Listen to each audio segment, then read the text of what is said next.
नमस्कार, मैं हूं सत्यपाल और आप देख रहे हैं CWB हिंदी न्यूज। शक संवत 1946 विक्रम संवत 2081 आज अश्विन मास के शुक्ल पक्ष की अष्टमी तिथि और दिन शुक्रवार है। तदनुसार अंग्रेजी तारीख 11 अक्टूबर सन 2024। अष्टमी तिथि शुक्रवार को दोपहर 12:07 तक रहेगी। उसके बाद नवमी तिथि लग जाएगी। आज शारदीय नवरात्र का 9वां दिन है और माँ दुर्गा के 9वें स्वरूप यानी माँ गौरी की उपासना की जाएगी। सबसे पहले एक नजर आज की सुर्खियों पर। हरियाणा में सुबह शाम शुरू हुआ ठंड का दौर, 24 घंटे में लुढ़का पारा, बताएंगे मौसम विभाग की ताजा भविष्यवाणी। राहुल गांधी हरियाणा चुनाव में हार से नाराज, बोले नेताओं का इंटरेस्ट पार्टी से ऊपर रहा, हाईकमान की मीटिंग में नहीं पहुंचे भूपेंद्र हुड्डा और उदयवान। हरियाणा में 20,000 सरकारी भर्तियों का रिजल्ट जल्द, आचार संहिता हटते ही हरियाणा SSC ने शुरू की तैयारी। अग्निवीर भर्ती अपडेट, भिवानी में 4 नवंबर से भर्ती, वेबसाइट से डाउनलोड कर सकते हैं एडमिट कार्ड, बताएंगे पूरा शेड्यूल। टीबी मरीजों के लिए केंद्र सरकार ने पोषण राशि में किया इजाफा, अब हर महीने मिलेंगे इतने रुपए। हरियाणा में क्या बन सकता है दलित डिप्टी CM, राजनीतिक गलियारों में शुरू हुई चर्चाएं, बताएंगे पूरी अपडेट। हरियाणा में आज यानी 11 अक्टूबर को नए समय के साथ संचालित होंगे स्कूल, बताएंगे क्या रहेगी टाइम टेबल। कम्युनिस्ट देश लाओस पहुंचे मोदी, बौद्ध भिक्षुओं ने स्वागत किया, रामायण देखी, आसियान समिट में कहा हम शांति प्रिय देश, 21वीं सदी हमारी है। रतन टाटा का राजकीय सम्मान के साथ अंतिम संस्कार, पहले गार्ड ऑफ ऑनर दिया गया, 86 साल की उम्र में निधन हुआ। सरकारी नौकरी अपडेट, बैंक ऑफ बड़ौदा में भर्ती के लिए आवेदन की आज आखिरी तारीख, ग्रेजुएट्स आज यानी 11 अक्टूबर तक कर सकते हैं अप्लाई। उमर अब्दुल्ला दूसरी बार जम्मू कश्मीर के CM बनेंगे, विधायकों ने नेता चुना, आज दावा पेश करेंगे, 13 या 14 अक्टूबर को ले सकते हैं शपथ।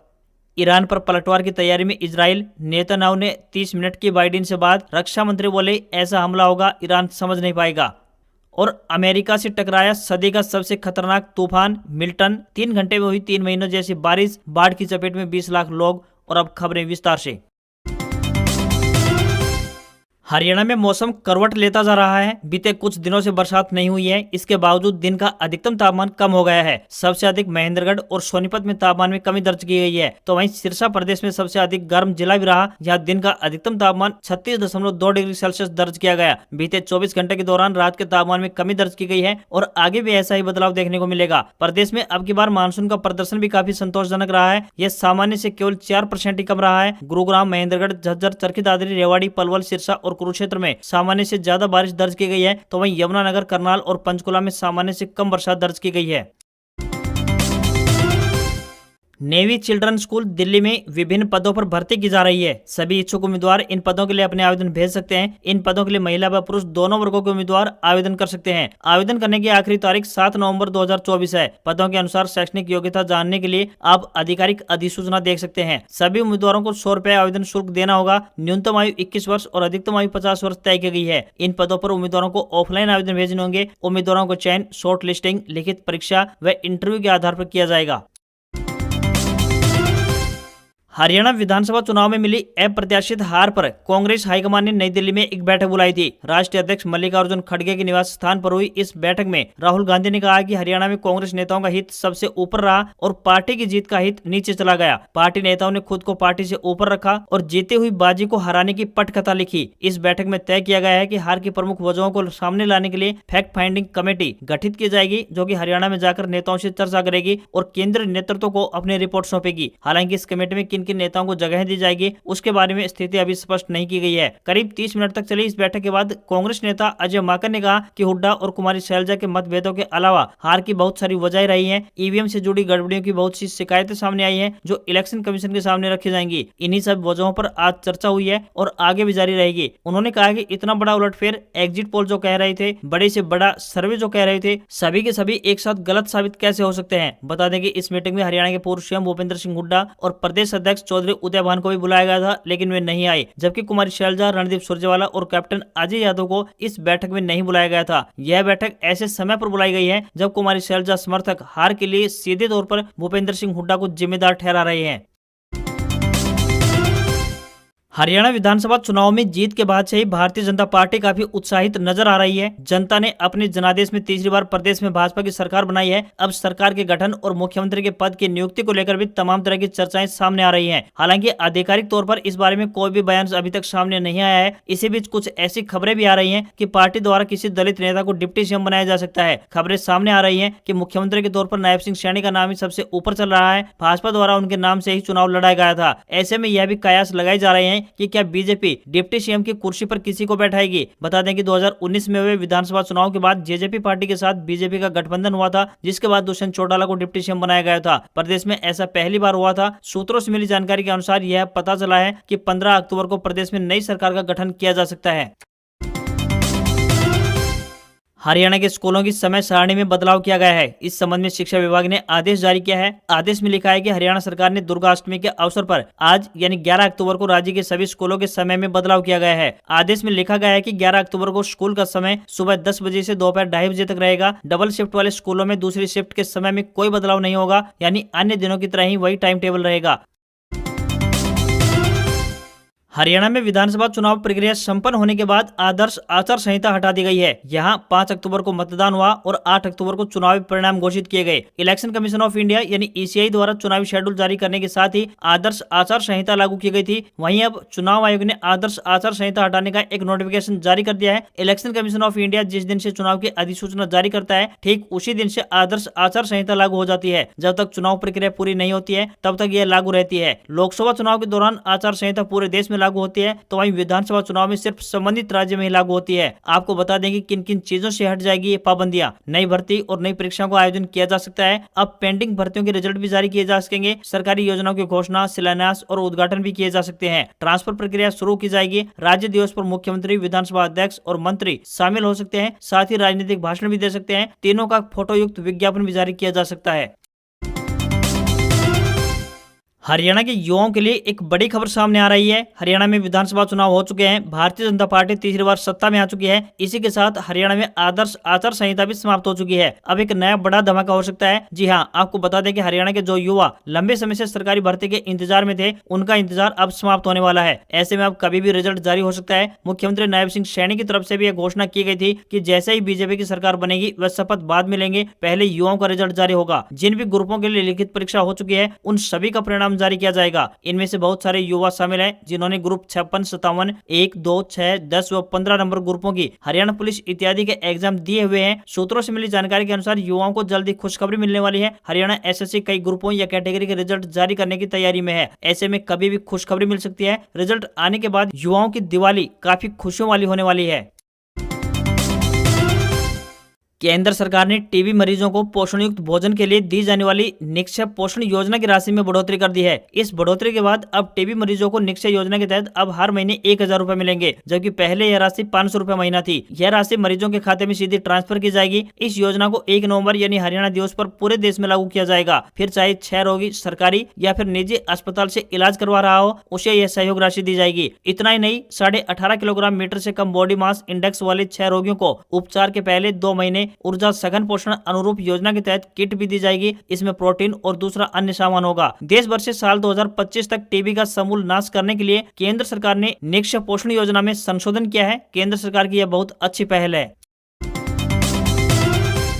हरियाणा में विधानसभा चुनाव के नतीजे घोषित हो चुके हैं और भारतीय जनता पार्टी यानी बीजेपी 48 सीटों पर बम्पर जीत के साथ लगातार तीसरी बार सरकार बनाने जा रही है। वहीं 10 साल बाद सत्ता वापसी का दम भर रही कांग्रेस पार्टी 37 सीटों पर ही जीत दर्ज कर सकी है। बीजेपी भले ही पूर्ण बहुमत के दम पर सरकार बना रही हो, लेकिन 5 जिले ऐसे भी रहे हैं जहाँ बीजेपी खाता खोलने में नाकामयाब रही है, यानी पार्टी को इन जिलों में एक भी सीट पर जीत नसीब नहीं हुई है। जिन 5 जिलों में हारी है बीजेपी वो इस प्रकार से है। सबसे पहले बात करते हैं सिरसा जिला की। तो सिरसा जिले की एलनाबाद, रानिया, डबवाली, कालावाली और सिरसा ये सीटें रही हैं जिन पर बीजेपी हारी है। वहीं फतेहाबाद जिला की बात करें तो टोहाना, रतिया और फतेहाबाद रहे हैं। रोहतक जिला की बात करें तो महम, रोहतक, गढ़ी, सांपला, किलोई और कलानौर रहे हैं। झज्जर जिला की बात करें तो बादली, बेरी, झज्जर और बहादुरगढ़ रहे हैं। वहीं नूह जिला की बात करें तो फिरोजपुर, जिरका, नूह और पुनाना सीट रही है जहाँ पर बीजेपी का खाता नहीं खुला। रोहतक लोकसभा क्षेत्र के अंतर्गत आने वाली सीटों पर हुड्डा का जादू आज भी बरकरार है। दोनों जिलों की 8 में से 7 सीटों पर कांग्रेस पार्टी को जीत हासिल हुई है। यहाँ लोगों में मैसेज था कि कांग्रेस की सरकार बन रही है और हुड्डा हुड्डा मुख्यमंत्री बनेंगे। इसी वजह से यहाँ बीजेपी का खाता नहीं खुल सका। वहीं सिरसा और फतेहाबाद की सभी 8 सीटों पर कांग्रेस की जीत का सबसे बड़ा कारण किसान आंदोलन का असर रहा। इन सीटों पर जाटों के साथ साथ जाट सिख वोटर्स की नाराजगी भी भाजपा को झेलनी पड़ी। टोहाना सीट पर बीजेपी प्रत्याशी देवेंद्र बबली ने भीतरघात के आरोप लगाए हैं, तो वहीं मेवात की 3 सीटों पर मुस्लिम मतदाताओं ने बीजेपी को पूरी तरह से नकार दिया। यहाँ नू दंगों का असर देखने को मिला और मुस्लिम मतदाताओं में इसको लेकर बीजेपी के खिलाफ भारी रोष था। यहाँ के वोटर्स ने बीजेपी सरकार पर क्षेत्र का विकास न होने और भेदभाव करने के भी आरोप लगाए।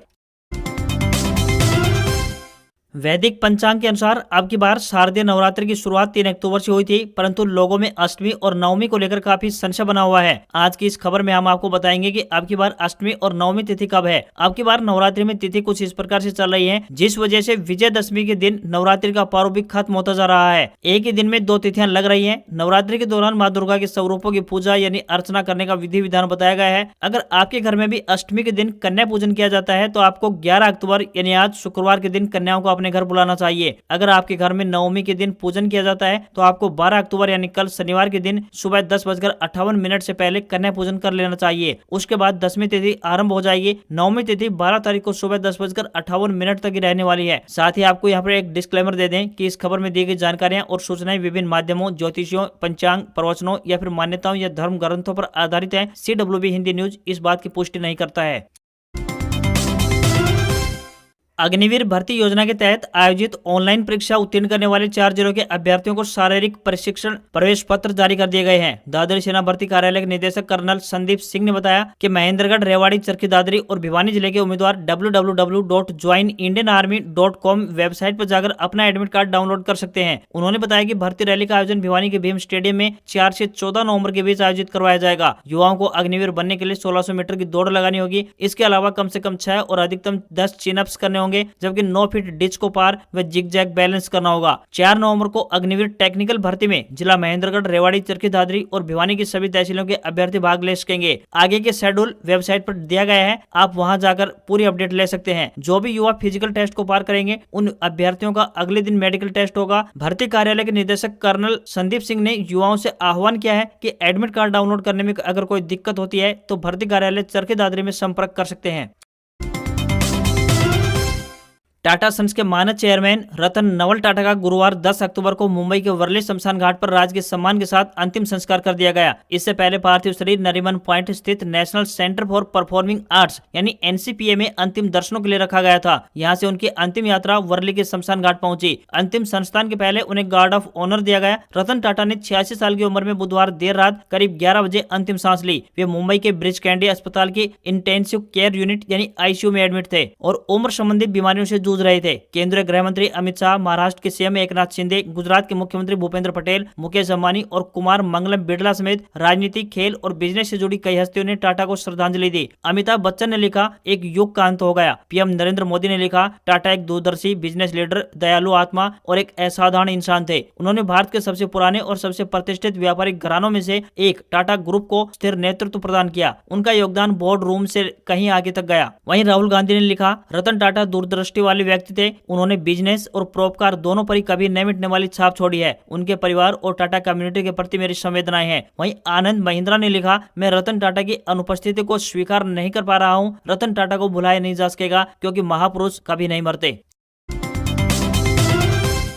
हरियाणा चुनाव में कांग्रेस की हार पर कांग्रेस OBC सेल के राष्ट्रीय चेयरमैन और पूर्व मंत्री कैप्टन अजय सिंह यादव ने कहा है कि CM बनने को लेकर नेताओं की खींचतान इसकी बड़ी वजह बनी। उन्होंने कहा है कि जब चुनाव होते हैं तो सबसे बड़ा लक्ष्य जीतने का होता है। उस वक्त मुख्यमंत्री बनने की बातें मीडिया में आती हैं तो वह पार्टी के लिए कोई अच्छे संकेत नहीं है। पहले बहुमत तो आने दीजिए, उसके बाद ही आप क्लेम करें कौन मुख्यमंत्री होगा। इसका फैसला विधायक दल की बैठक में होता है। उसके बाद हाईकमान जिसे चाहे उसका नाम मुख्यमंत्री के लिए मनोनीत कर सकता है। यादव ने नू हिंसा के आरोपी उम्मीदवार मामन खान के चुनाव के वक्त दिए गए बयान को लेकर भी हार का जिम्मेदार ठहराया। मामन खान ने जो बयान दिया वो दुर्भाग्यपूर्ण था। उन्हें जनता से इस बात को लेकर माफी मांगनी चाहिए। उनकी जीत में कोई शंका नहीं थी, लेकिन उनके बयान का असर बाकी जगहों पर पड़ा है। ये बात मैं पहले भी कह सकता था, लेकिन चुनाव के बीच में इस तरह की बातें करना मैंने ठीक नहीं समझा। आपको बता दें कि गांव बीवा में चुनाव प्रचार के दौरान कांग्रेस उम्मीदवार मामन खान ने नू हिंसा का जिक्र करते हुए कहा था कि मुझे पता है कि जब यह कांड हुआ था तब काफी घरों में चूल्हे नहीं जले थे। पता सबको है, वक्त आएगा और सरकार बनेगी इंशाअल्लाह। जिन जालिमों ने हमारी हमारे बच्चों के साथ अन्याय किया है, मुझे एक एक की पता है, एक एक को जानता हूँ जिन्होंने लिस्ट दी है। किसी भी सूरत में बख्शूंगा नहीं, या तो उन्हें मेवात छोड़ना पड़ेगा, या नहीं रहना पड़ेगा, या बाहर जाना पड़ेगा। बता दें कि इस विधानसभा चुनाव में कैप्टन अजय यादव के बेटे चिरंजीव राव को रेवाड़ी से टिकट दिया गया था, लेकिन वो इस सीट पर भी नहीं बचा पाए। उन्हें भाजपा उम्मीदवार लक्ष्मण सिंह यादव ने 28,769 वोटों से करारी शिकस्त दी।